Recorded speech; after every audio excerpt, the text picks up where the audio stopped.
Hello there, Andy here, and here's my easy 3 on dealing with stress created by the sales environment. I've owned my own business since 2014, and before then I had a previous business. And businesses only work when you have customers, and you need to get customers, retain customers, and provide customers the services and the products that they desire. With that, though, comes a certain element of stress. There is a desire and a need to. Unless you're backed by a millionaire or you've got a load of money in the bank that you don't mind spending on yourself, you're going to create this feeling. Now, when you're employed by somebody else, they might add that element of stress to your workload. Stress is a good thing, by the way. Too much stress is a bad thing, but stress is a good thing. It gives us that performance level. It's an element of fight or flight. So it's within us and it creates energy, and it's how humans actually perform. However, my first of my easy 3 is spot the signs if it's getting too much. So a little bit of stress is fine, a little bit of concern, that little bit of worry. If it starts to permeate your life, it is bad.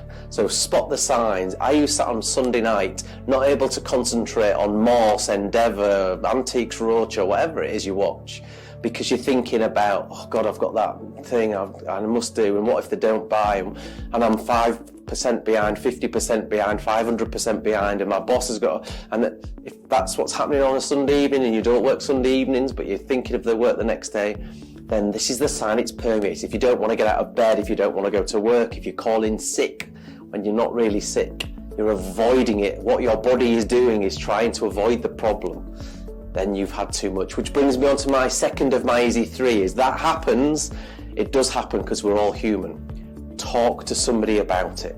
So my easy number 2 is stress is quite normal, and talking to your line manager, to your colleagues about it all of the time is a good thing to do. Having a worry and talking about that worry, wondering where you're going to get your next customer from, worrying why that customer hasn't bought anymore, worrying is much easier if you're talking about it all the time.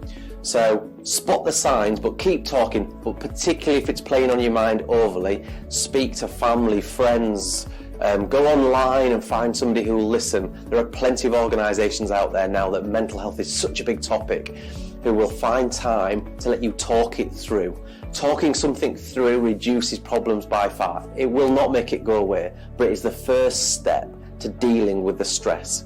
What you might find then is my easy number 3, you find some coping mechanisms. Now, I call them coping mechanisms. Really, when it comes to stress from sales, it's typically something which is ongoing. If you make a big sale, it goes away, it comes back, it comes and goes. What we're talking about here is that constant level of stress. The reason it's constant is because we don't put ourselves in a different position to clear it away so we can look at it from afresh. So in my easy number 1, spotting the signs, if it becomes a constant worry, then that's all you'll see is evidence of the fact that you're not performing at the level you want to perform, or you're expected to perform, or you're just not making the sales that is expected of you, whether that's realistic or not. Mindfulness then, resilience, making time for your brain to switch off consciously and being much more aware of your surroundings, your family, friends, people that you live next door to, community, whatever that might be, gives your brain that time to refocus, and it will diminish the situation. So something called resilience, there's lots of different ways of talking about it, but it's about breaking the cycle of worry so that you can refresh, and when you find is you're better prepared to deal with the stress next time. But you must practice. It's not something you just do once and stress goes away, it's something you practice. Now, we've got another video on mindfulness, we've got one on mindful breathing, so it's worth having a look on our catalogue or getting in touch, because it's a really important skill, which easy number 3 is do something that helps you become more resilient. That's my easy 3 on coping with the stress of making sales.